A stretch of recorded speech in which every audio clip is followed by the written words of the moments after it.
वैभव विनोद जाधव. तेव्हा काय घटना झाली होती, किती वाजता झाली? 1-1.5 वाजता ही गोष्ट होती. आम्ही त्याला पोलिसांनी वाटतं बॅकरोड वाजून जेसेलबागच्या बॅकरोडपासून उचललं आणि त्याच्याकडे लायसन पेपर होते वाटतं, तरी त्याला घेऊन गेले पोलीसवाले आणि त्याला तिकडे पोलीस स्टेशनमध्ये घेऊन गेले. तितक्यात माझा मित्र आहे, त्यांनी मला फोन केला, बोलले वैभव त्याला घेऊन गेले.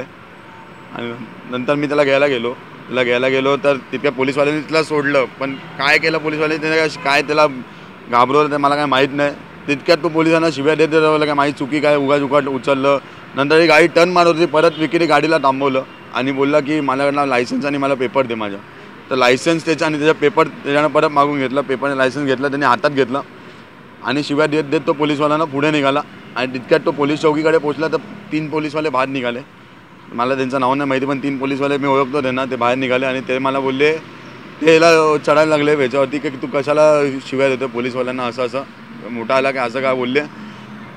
आणि नंतर त्यांनी पोलीसवाल्यांनी त्यांना त्यांच्या ऑफिसरला फोन केला, लेडी ऑफिसरला, की तुम्ही गाडी घेऊन परत या. आणि तितक्यात ते गाडी घेऊन परत आले आणि त्याच्यामध्ये पोलीसवाले काय बोलले त्याला की त्या लेडीजला बोलले की तू गाडी घेऊन परत ये. तर पोलीसवाले हात असा खाली वाकला, यांनी चप्पल काढली आणि बोलला आता यांना दाखवतो मी काय चुकीत नाही केली तर मी कशाला यांना दाखवतो आता यांची चुकी काय.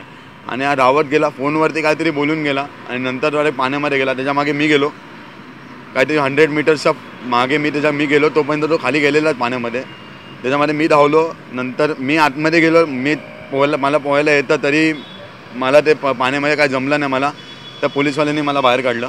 तर पोलीसवाल्याचं नाव नाही माहिती, पण त्यांनी मला बाहेर काढलं आणि त्याच्यानंतर तोपर्यंत आम्ही त्याला शोधतो, तो दिसला नाही. एवढंच झालं, बाकीच्या पुढे मला काय माहीत नाही.